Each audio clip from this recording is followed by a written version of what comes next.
From the creators of the popular science show with millions of YouTube subscribers comes the Minute Earth podcast. Every episode of the show dives deep into a science question you might not even know you had. But once you hear the answer, you'll want to share it with everyone you know. Why do rivers curve? Why did the T-Rex have such tiny arms? And why do so many more kids need glasses now than they used to? Spoiler alert, it isn't screen time. Our team of scientists digs into the research and breaks it down into a short, entertaining explanation, jam-packed with science facts and terrible puns. Subscribe to Minute Earth wherever you like to listen. Hi, friends. Are you looking for a new podcast? Maybe something you can share with your littles? Something that has some storytelling in it? Well, then look no further. We have Storytime with Philip and Mommy, where my son and I sit and discuss all the great books that you might love while we read them. So, Little Golden Books, Berenstain Bears, and even the new classics like Bluey. We sit down, we read, we discuss, and we have so much fun doing it. Come and join us. Subscribe wherever you get your podcasts. You're listening to an Airwave Media Podcast. Hey everybody, it's Mick Sullivan, and this is episode 98 of The Past and the Curious. This episode, I've been wanting to do this episode. It's been on my list for a long time, like years now. And in fact, I think someone did a You Have 30 Seconds about Antonie von Leeuwenhoek, which was a hard name to say so many times in this episode. But this episode has to do with microscopes and telescopes, both of which are largely dependent on glass, and both of which have really strong ties, historically speaking, to the Netherlands. So I know you're going to enjoy this episode. There's some really fun stuff. There's some really interesting stuff. There's some very fascinating stuff that I was delighted to learn, and I'm delighted to share with you. So come along, let's do this. Like I said, this is episode 98, so 99's right around the corner, and you know what's after that? 100. Actually, I might squeak in a little election type episode. I found a really cool story about something in the Oval Office. So, in honor of Election Day, look for that.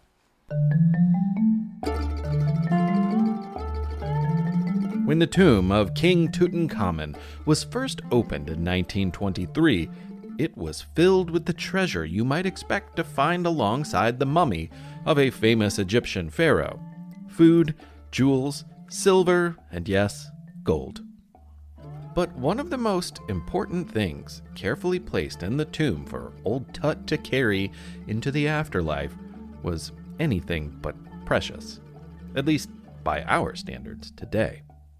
A piece of glass.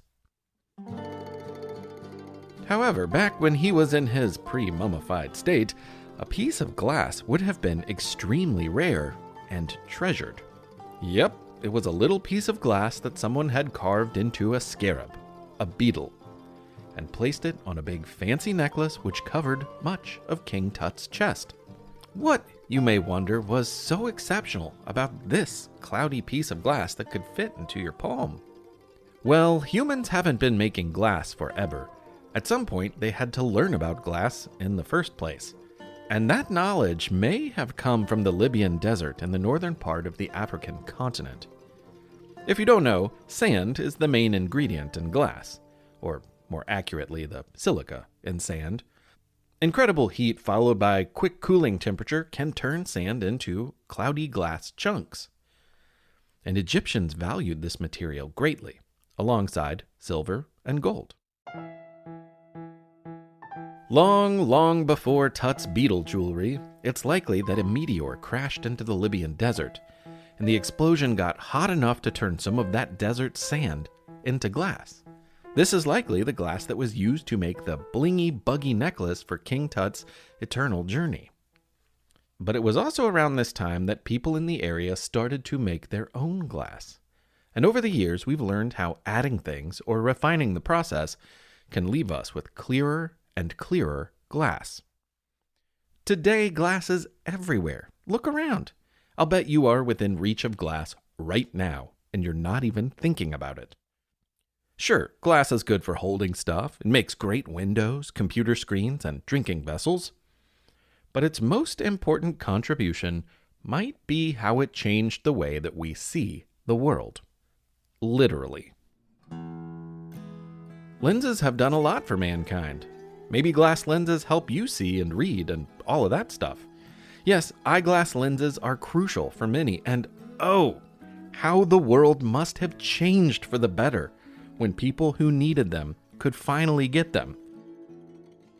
But for each and every one of us, glass has helped us to understand both what is happening beyond our own planet, as well as the unseen things in the world around us. It's hard to pinpoint when the telescope was invented. As with many developments, there's plenty of disagreement. Some people believe that when an idea's time is right for the world, it can show up in many places and minds at essentially the same time. Humanity just seems ready for it. Perhaps the idea of a telescope was ripe for happening because people developed them independently. And sometimes, when things like this happen, the people actually live in the same country, or even the same city. And if we're talking about big moments in telescoping history, it's hard not to focus on the Netherlands in the year 1608.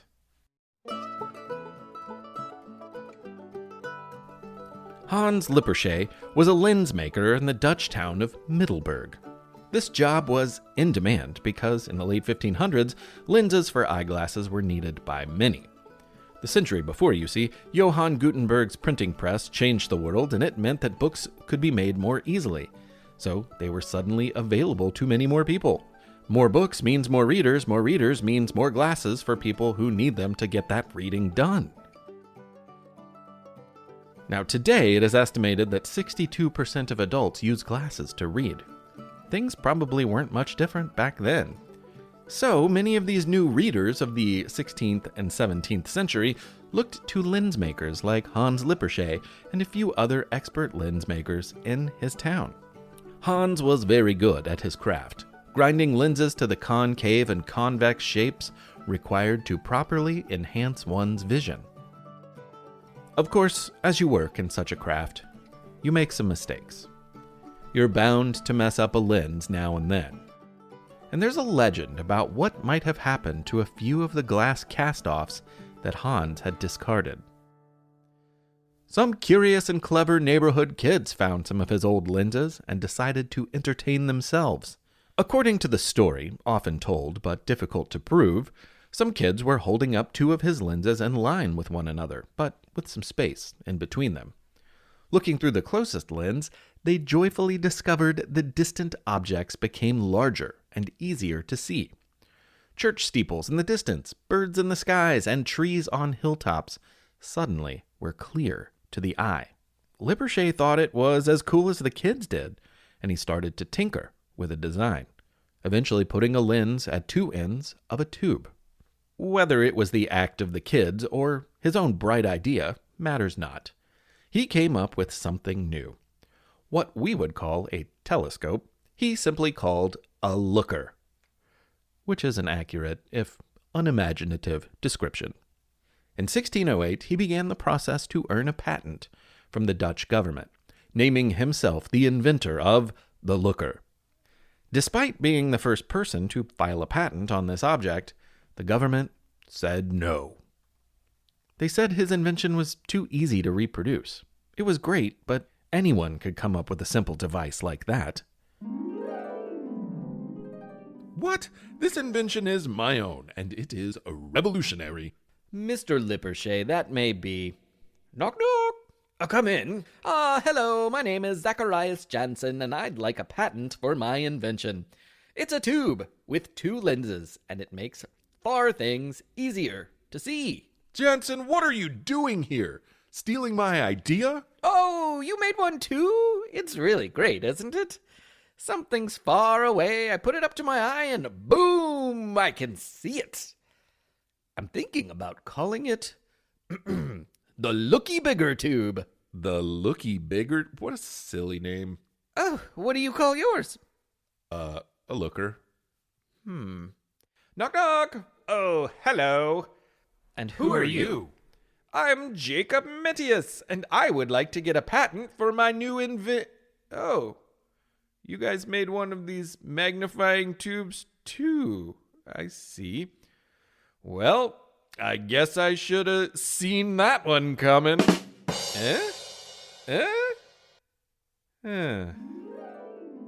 None of these lens makers would get a patent. While it didn't play out quite as quickly or as humorously as this in real life, the government was kind of right. It was a simple idea that anyone could stumble on. Heck, if anyone could claim to be the first with the idea, well, maybe it could have been the bored kids. In reality, the 3 Dutch dudes, or actually 2 Dutch dudes and a German dude, as Hans was actually German by birth, came up with essentially the same thing in a very small span of time. But so as not to leave Hans empty-handed and out in the cold, they did make him an offer.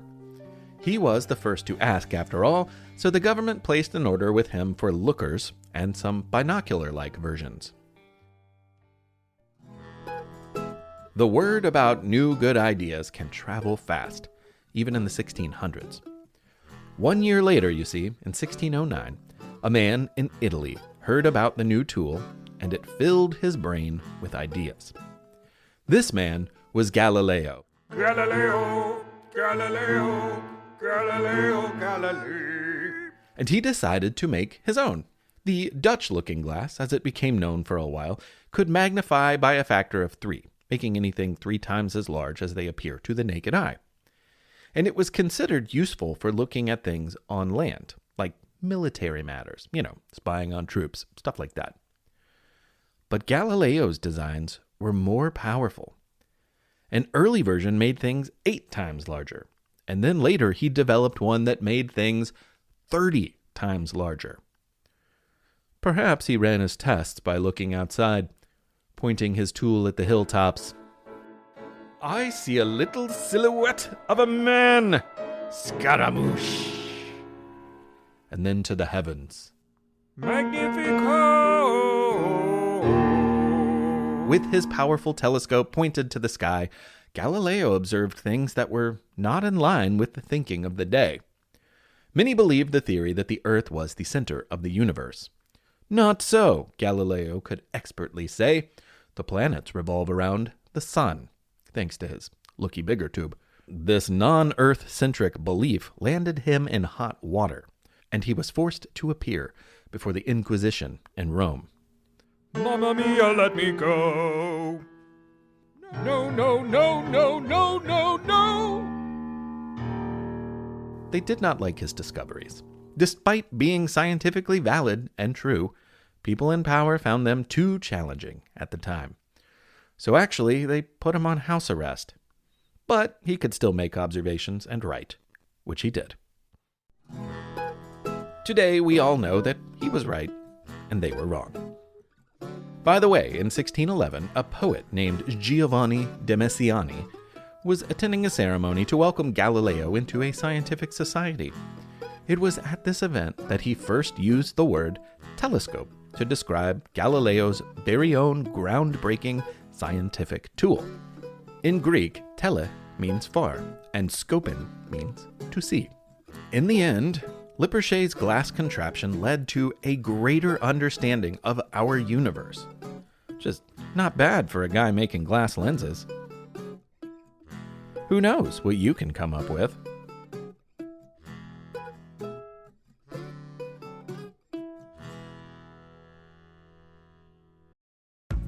All you need is a few minutes to start your day off with something historic when you listen to the This Day in History podcast.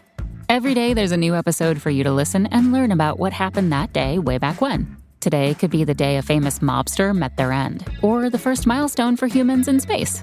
Who knows what history today holds? Find out when you listen and subscribe to This Day in History wherever you get your podcasts. That's This Day in History wherever you get your podcasts. We're the All Creatures Podcast. Each week, Angie and I explore and share amazing details about the many animals we share our world with. Plus, Chris and I are both PhD scientists and educators. So we do the deep dives in the scientific research and then come back and share what we learn in a fun and casual way. We also speak with other scientists, animal experts, activists, and many other conservation enthusiasts from all over the planet. So you can find the All Creatures Podcast wherever you get your podcasts.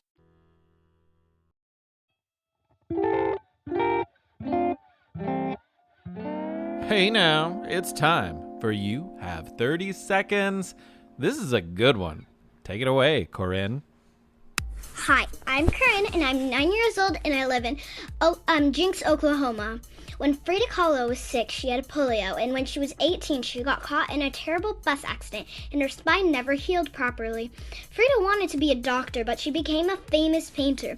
She painted portraits of herself, and her father was a photographer for the Mexican government. She had a unibrow, so with her style of painting, it made her artwork unique and beautiful. This was all about Frida Kahlo. Thank you. No. Thank you, Corinne. That was fantastic. I've seen some Frida Kahlo works live and in person in various places, museums, and what a great sight to behold. It was really cool. You did a great job. Thank you so much.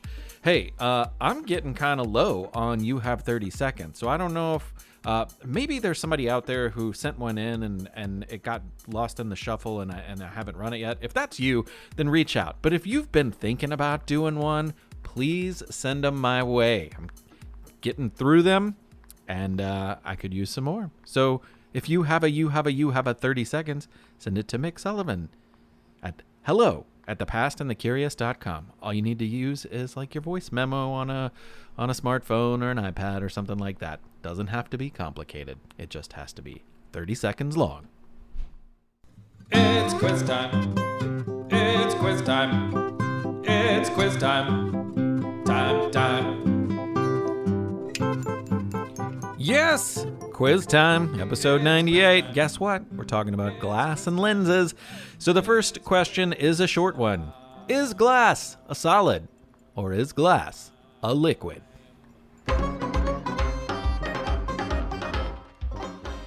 Haha, it was a trick question. It's neither. Glass has some properties of both, and it is called an amorphous solid.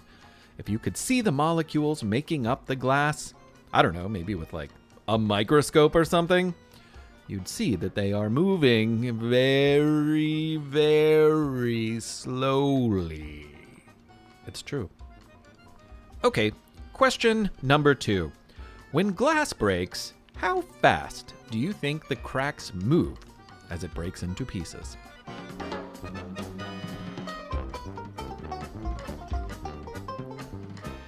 Well, it's been measured at the speed of 3,000 miles per hour, and that is super fast.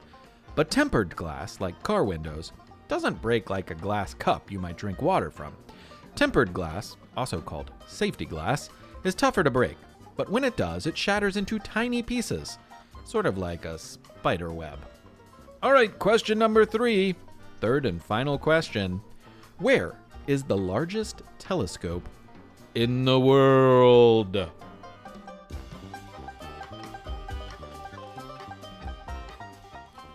Currently, the largest telescope in the world is on Spain's Canary Islands. It is called the Gran Telescopia Canarias, and it has a lens diameter of 10.4 meters or 34.1 feet. That is one big scope. I'm sure you did a great job.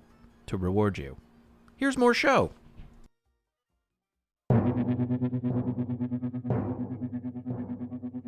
In October of 1654, the town of Delft in the Netherlands was rocked to its core in an event known as Der Delftse Donderslag, or the Delft Thunderclap. The Netherlands had been at war with Spain for decades, so many places kept lots of barrels of gunpowder in safe places. Safe from capture, perhaps, but still susceptible to errant sparks. Delft kept their 30,000 to 40,000 tons of highly explosive gunpowder in an old convent.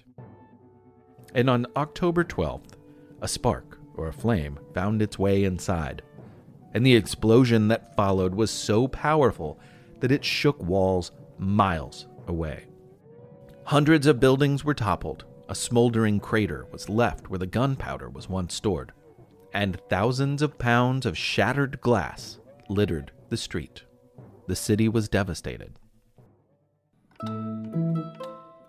A young man named Antonie von Leeuwenhoek had just returned to Delft a few months prior.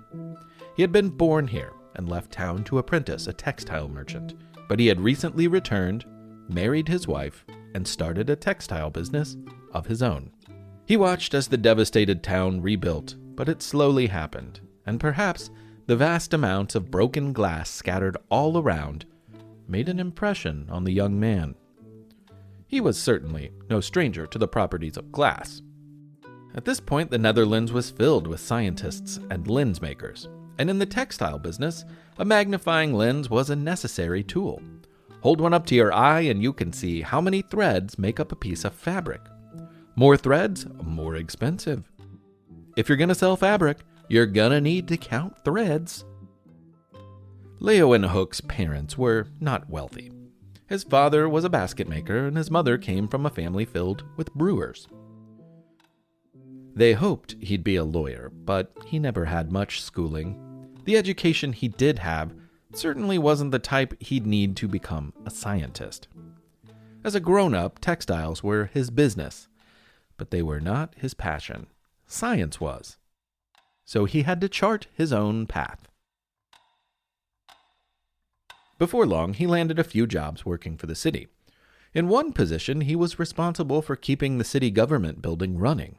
He made sure it was open and ready for council meetings, that the lanterns were lit and the coal was burning, and that it was nice and tidy. There were some perks to this job. For one, he got to keep any leftover coal for himself, but more importantly, it wasn't very demanding on his time, so it gave him some freedom with his days. And that freedom gave him time for microscopes, his true passion. Leeuwenhoek did not invent the microscope. That's kind of an often told but not true fact. There were already microscopes. In fact, he was inspired by a book called Micrographia, which was filled with drawings of microscopic observations by an English scientist named Robert Hooke. Hooke did not have a very powerful microscope, but he did first use the word cell to describe something small. Don't be too impressed, though. Mr. Hooke never actually saw a teeny tiny cell, the microscopic building block of life. He just used the word to describe the holes in a piece of cork. Nevertheless, Antonie von Leeuwenhoek was inspired by Hooke, and he would go much farther in his studies. As a result, Antonie von Leeuwenhoek is rightfully remembered today as the father of microbiology, the pioneer of protozoa, the master of molecules, the titan of teeny tiny things. Just pretty awesome for a dude who was not a trained scientist. Antonie was very curious. He wanted to know about all the things that were part of our life, but that we could not see. He wondered about why a nearby lake was crystal clear in the winter and cloudy with green in the summer. He wanted to know what made up a drop of blood. He wanted to know where animals came from. Many intelligent people at the time thought things like mussels just showed up from the sand, or that unpopular little creatures like fleas or maggots or weevils just popped up out of nowhere like, poof, I'm a gross bug. But Leeuwenhoek's research changed this thinking. And it wasn't easy because he had no training and he only spoke his native Dutch language. Perhaps a little bit of English, we're not too sure. The fact that he could not speak the language of most scientists in the world meant he was largely alone. He was dependent on himself. But maybe that helped him.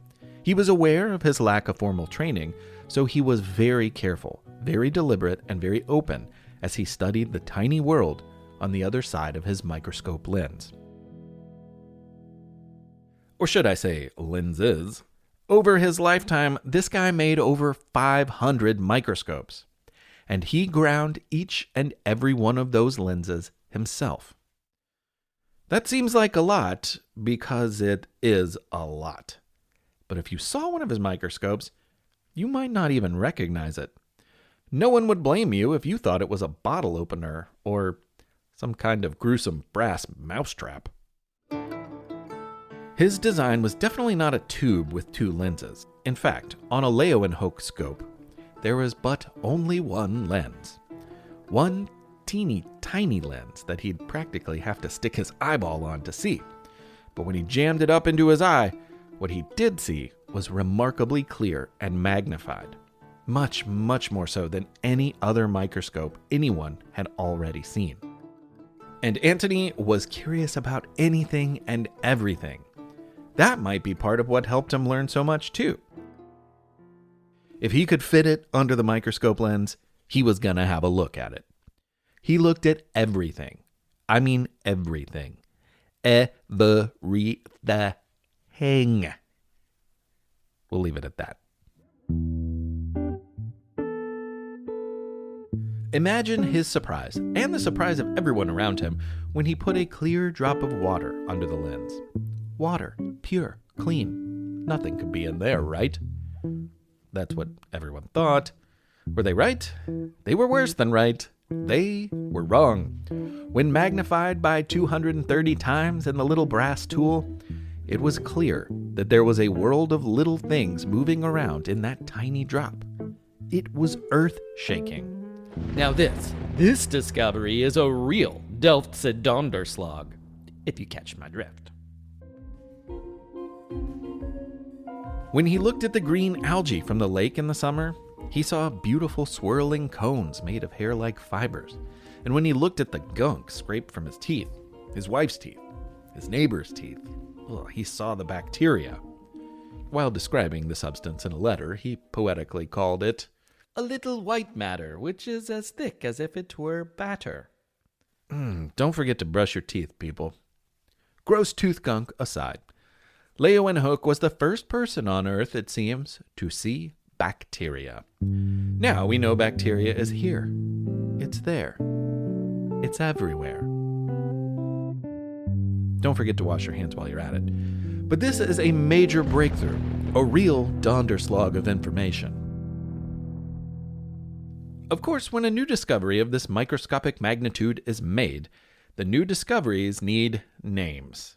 Antonie called the bacteria, the protozoa, and other invisibly small life a newly invented term. He dubbed them animalcules. He was also able to understand the life cycle of mysterious mollusks, pesky fleas, and the enemy of farmers everywhere, weevils. He saw plant tissues, the intricacies and amazing structure of bug parts, and even glimpsed the blood cells that keep our bodies working. For decades, he microscopically examined everything from coffee beans to his own snot, and though he made discoveries, many were resistant to what he was saying. First of all, no one had ever seen some of these things. Second, he was an amateur, whose formal profession was selling drapes and other fabrics. He never wrote a book, maybe because he was critical of his own drawing and knew that his work needed to be illustrated for people to see. He also never published a scientific paper, mostly because he could only speak Dutch. However, he did send letters to the Royal Society, a group of scientists in London known more formally as the Royal Society of London for Improving Natural Knowledge. The discoveries that Antonie had made were certainly to improve natural knowledge. They could be one of the biggest leaps in all of natural history, actually, if people would only listen. People weren't in a hurry to believe him, but after a closer look, some began to come around on the Delftse donderslag of information that he was giving the world. He ultimately sent hundreds of letters to the Society, detailing his discoveries. They were translated from Dutch and began to shake the science world like the buildings of Delft back in 1654. As a result, he got pretty famous. He was a rock star microscopist, soon the most famous one during his own lifetime. Eager for a chance to see what he saw, famous people, important people, kings of nations were knocking on his door.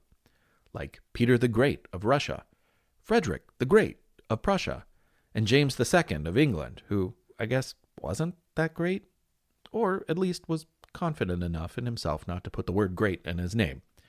Anyway, they all wanted to meet the microscope man and take a peek at the tiny world to which he had opened the door. Many of Leeuwenhoek's microscopes were available and offered to them for their enjoyment, but not Antonie's best microscopes. Those were secret. No one was allowed to see those. But Mr. Leeuwenhoek, I am Peter the Great. The Great. It's right there in the name. I deserve to see this miraculous tool. I'm sorry, Mr. the Great, but they are for my eyes only. But I am the Tsar of Russia. How can you say no to me? It's easy. No. My eyes, my scopes. I will give you this, though. It is very special. What is it? Do you like eels? Oh, I love eels.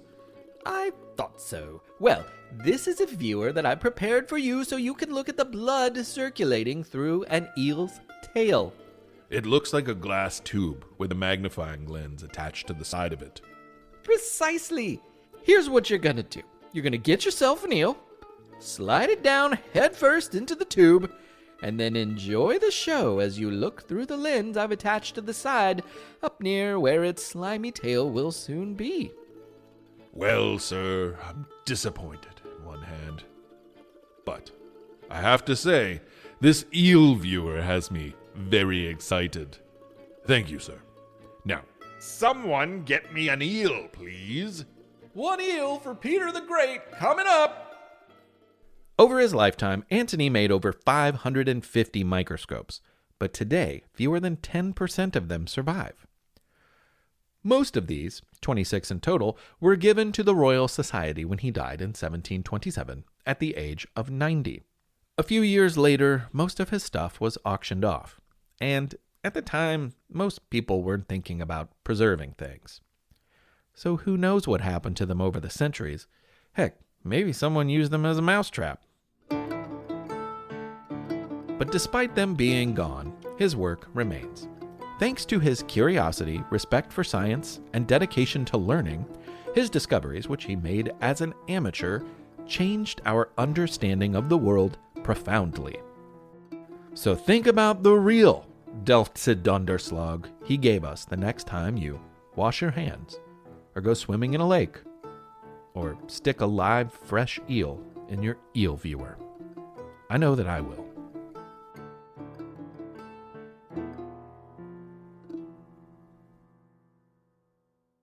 Well, all right, party people.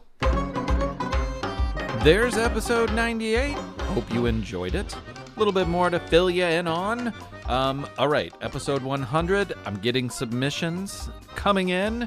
So if you would like to send me something, I want to hear from you, and I want to share, if you are comfortable with that, what you send me. So if that's an audio recording saying, hey, my name is Sally and Dave, and we listen to one person named Sally and Dave. It's kind of weird, I know. We listen to The Past and the Curious every night when we go to sleep because Mick's so boring that he makes us fall asleep, right? I mean, maybe that's what you're gonna say. I hope not. But, or maybe you'll say, oh, I love The Past and the Curious. My family listens to it all the time, and we all agree that it's the most fun podcast in the history of the world. Or somewhere in between those two things is probably where you're going to land, and if you do that, that's great. So you can send that to me in audio form, like with a voice memo. You can send it to hello@thepastandthecurious.com. While you're at it, make a You Have 30 Seconds about something you care about too. Send that. I would love it. I'll use it. I need some more. Let's see. Oh, I have Patreon people to thank. Sylvia, Leo, and Ollie of Atlanta. That's you. Sylvia, Leo, and Ollie of Atlanta. Hello to you. Thank you for your support. And thank you for listening. I am so glad that you all listen, you tune in, you enjoy the show. Maybe you talk about stuff, or maybe you just stick it in the brain and the memory and then call it back up when you need it. Whatever the case is, I'm so glad that you're enjoying the show. And thanks. Hello in Atlanta. All right. Thank you to everyone out there. Thanks for listening. If you can leave a review, that's really helpful. If you can tell somebody about the show with your mouth, which is why you have a mouth, then do it, please. It's really, really helpful to help spread the word and kind of boost rankings and all that sort of stuff that you kind of have to fight and worry about. I try not to worry too much about that. I just want to make a show for you. So, I'm going to keep doing it if you keep listening. My name is Mick Sullivan. This is The Past and the Curious. I'll be talking to you real soon.